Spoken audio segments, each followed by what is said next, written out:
Well, I think you might hopefully see me in a few different locations. Locations alone are such a huge undertaking for this project. We're coming up on our last few days here in Vancouver, and then we go to London, and we shoot there for 2 weeks, and then China. We'll be in Shanghai, then we go to South Africa for the better part of a month. I scouted South Africa. There's a good industry there. I was amazed by the quality of the actors, especially, the bit parts. Would you believe it, actually, this is all dressed, this set, as you can see it now, it looks really authentic, and the place is very run down, but it's an amazing environment to be acting in. We have a big environment to build and decorate in South Africa. There we have Rebel Compound, we have the Dulu Health Clinic. Not per se difficult sets, but just to kind of create a kind of, again, this sort of amplified environment. It's funny, this film, because I've always said there's a fine line between Hector and the Search for Happiness and Around the World with Simon Pegg. And we have to improvise, we have to go with what happens. You can't go to these places with too rigid an idea. We have to be flexible, otherwise there's no point in going to these places. Places can seem foreign, and you scratch the surface and you find this great kind of shared feeling, and people who you think might be wildly different to you aren't.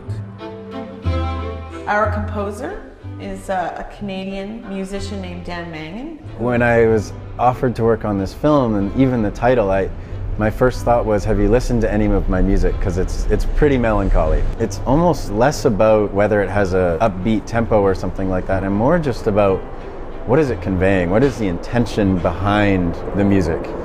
I've been working really closely with Peter, the director, to try and set the tone, and it's, funnily enough, we talk a lot about things that aren't music. We're talking a lot about just life and philosophy and things. I think it's a charming, it's a funny, and it's a touching movie, but it's kind of a philosophical movie, obviously, too, and it's starting to come together quite nicely. I could not be happier making a film like this. We were looking for a director because we realized this really needed a filmmaker's vision. He had done such a wonderful job of capturing what I loved about the book and the screenplay. He's knows what he's doing, he's always well prepared. Peter's just been such a great mentor to me. It's my first feature film, and I just can't describe how lucky I feel. We were basically in go mode, from the moment that I met Peter. It's a very different experience for me. I feel closer to it, and my picture of the story, and my picture of the scene, and my picture of the details is just more vivid. I think the film is kind of about a sort of freedom, a sort of inner freedom that brings a happiness, a kind of freedom to be really who you are, whatever the cost. It's only when we are inspired, in flow, dancing, teaching, giving, working, that we experience happiness as a byproduct. Happiness, to me, means nothing to do with being happy and laughing and screaming all the time. But it means being totally immersed in something. That is the closest thing to what is called happiness that I know. And I think the film is about Hector realizing that happiness was where he started from, not where he ended up. That's the beauty of this journey.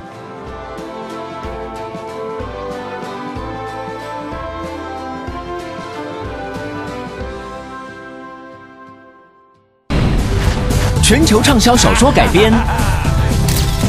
年度必看电影。